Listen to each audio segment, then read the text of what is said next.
मसीह के साथ एक होना सीरियल है। फितरत और ज़िंदगी किताब का नाम है। जयपुर को आप सामने सन्नत है। प्रोड्यूसर इमानुएल असलम, आवाज़ में शादात शौकत। यहाँ पर हम देखेंगे सफ़ा नंबर 85 है और ये पाक करना, सेंटिफाई, हैगिज़ो यानी हैगियाजो नहीं है, ये हैगिज़ो पाक अलग होना, पाक ठहरना। पाक होने का मतलब है अलग होना, पाक ठहरना।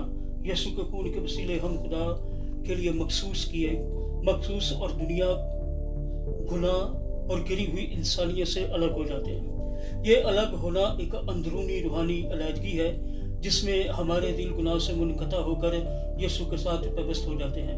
लफ्ज़ हैगियाज से आता है जिसके मानी है जब अलग होना। जब यीशु का खून हमें पाक करता है तो हमारे दिल तब्दील हो जाते हैं और हम वरासती दुनिया और अपनी पुरानी जिंदगियों से अलग हो जाते हैं। और इस तरह मसीह के खून की पाक करने वाली कुदरत हकीकी तब्दीली की तरफ रहनुमाई करती है।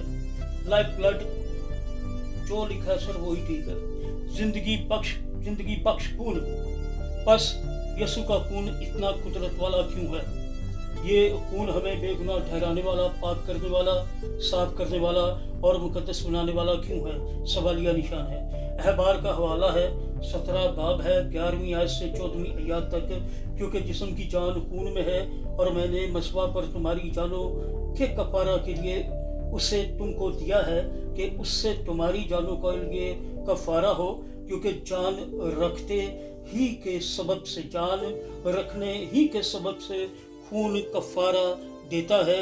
क्योंकि जिस्म की जान जो है वो उसका खून है और जो उसकी जान के साथ एक है।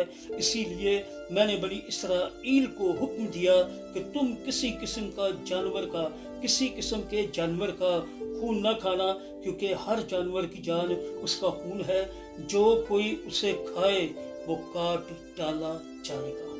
खुदावंद के पाक कलाम के पढ़े सुन जाने पर उसकी बरकत नाज़िल हो सब कहिएगा आमीन। खुदावंद का शुक्र हो। मसीह के साथ एक सीरियल है, फितरत और ज़िंदगी किताब का नाम है। जयपुर को अक्सर मुसन्नफ है। प्रोड्यूसर इमानुएल असलम है। आवाज़ में शादात शौकत और ये सफ़ा नंबर 85 है, 85।